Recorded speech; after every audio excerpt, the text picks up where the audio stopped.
নবীর একটা আদর্শের কারণে জান্নাতে যাবে। সিরত মানি আদর্শ। আর এটা আমরা কদমে কদমে মুহতাজ।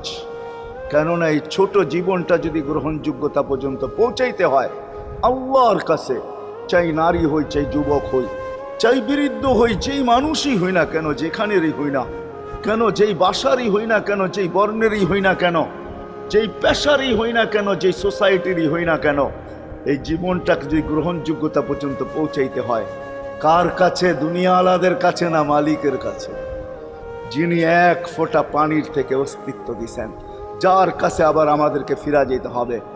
পালানের কোনো সুযোগ নাই। এই জন্যই কোরআন আমাদেরকে বোঝায় আইনাল মাফার। আল্লাহ বলতেছে কোথায় ভাগবে তুমি, বলো কোথায় ভাগবে? কবির কথাই সত্য, যদিও নাকি পালাও তুমি আকাশেতে লাগিয়ে সিঁড়ি, সিঁড়ি লাগাও যদি আকাশে চলে যাও, তো আল্লাহ বলে